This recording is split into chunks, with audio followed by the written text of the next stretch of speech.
to my film and TV channel. We're all staying safe and well. We have a comedy, a sort of Christmassy feel to it. This comedy film that's just appeared to watch, and it's a switch one where obviously switching bodies, but a slight deviation to perhaps what's come before, only slightly, but we'll have a look at it because a lot of people don't like it, and I sort of did. So yeah, I like this a lot. I must admit, perhaps I was in the right mood for it. But we're going to have a look at something called Family Switch. Please, if you're new to the channel, push that subscribe button, push the bell notifications, everything film and TV. Great to have you on board. Spread the word if you can, guys. Give us a follow. I've obviously got my football channel on my team, Manchester City, as well. So if you can, anyone you know who likes Manchester City, point them in my direction. I'd be very grateful. Give us a like for this, guys. Much appreciated. And leave us your comments on this film or anything to do with film and TV. It'd be great to hear from you. Right, Family Switch, 106 minutes. It's a PG rating, directed by Mac G. There's a short name. Jennifer Garner's in this, Ed Helms, Emma Myers, Brady Noon and Rita Moreno. And it's based on the 2010 children's book, Bedtime for Mommy.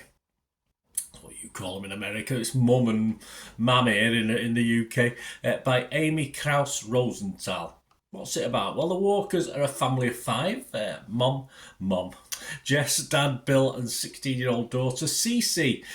Nothing to do with injections. 14-year-old son Wyatt and 2-year-old son Miles. But when a mysterious event occurs at the Griffith Park Planetarium, avoid those planetariums, guys, the nuclear elements split and recombine. Jess's mind is in Cece's body and vice versa, while Bill's mind is in Wyatt's body and vice versa. While Cece and Wyatt try to navigate the impossibly complicated world that is adulthood, yes, responsibility, skills, fears, ambitions, Jess and Bill must work their way through the insanely intricate network of rites of passages, bullying, soccer games, music, parties, romance that comes with being a teenager, while all four scramble to undo the spell that catastrophically can recombine their personalities. So there you go. We've seen it before, haven't we, with these Switch films? But we've got a family Switch here. It's quite clever, I thought anyway. But we'll talk about it because I wasn't overly impressed initially. Rotten Tomatoes, only 47% positivity, but that's only 17 critics, an average rating of just 4.1 out of 10, not great. But it gets 8 fresh and 9 rotten, so almost split down the middle. Metacritic, the other side, only 8 critics have bothered on that one, and it's only getting 37%, 37 out of 100, so not great. And that's 1 positive.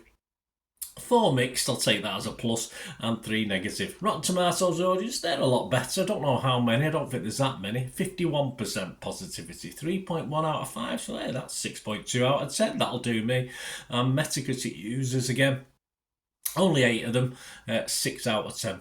Internet Movie Database, well, just under that magical 6 out of 10 I like to see. Almost 3,000 scores and reviews, so a fair reflection.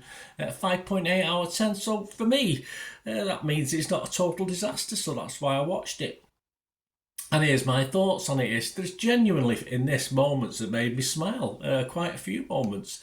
As Switch movies go, it adds little new to what we've seen before, apart from the group dynamic, of course, the group Switch, the 4 main characters. And, well, it sort of goes to 6, really. Obviously, the other couple of characters, I'll let you find out, do swap in a sort of humorous way, but not key to the whole film.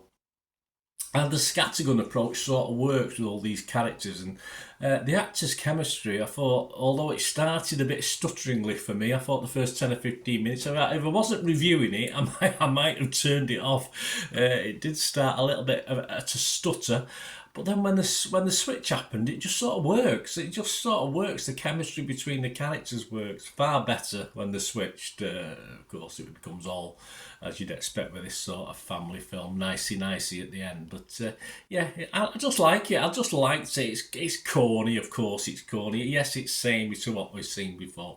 But overall, I just thought it was a nice, wholesome family Christmas film. As I say, get through those first 15-20 minutes, because as I say, I was sort of ready for the off switch at one stage. But by the end of it, it cheered me up. That's all I can ask. That's all I can ask from watching a film these days. If it makes me smile, makes me happy, and cheers me up, that's what we need, isn't it? That's what I call entertainment.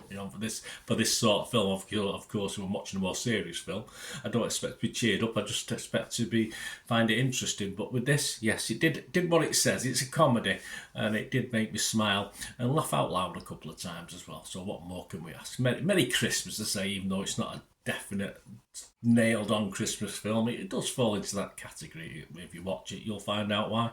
So my scores, I'd have to be fresh on it. Yeah, I'd have to be positive, and I'm going to go mad. Yes, I'm going to give this. It's very watchable for me. 6.5 out of 10 is my score on this. So it'd be great to hear from you. See what you think about the film. As I said, it could have been a bit of a failure, but I think the whole on-screen chemistry between the guys, the actors, I thought certainly the younger actors were excellent in this, which is not something. It's something I usually criticise a lot of the younger actors in films, but not in this one, that's for sure. Let me know what you think. Great to hear from you. Till we meet again, that's one thing, don't I? Please stay safe, everyone.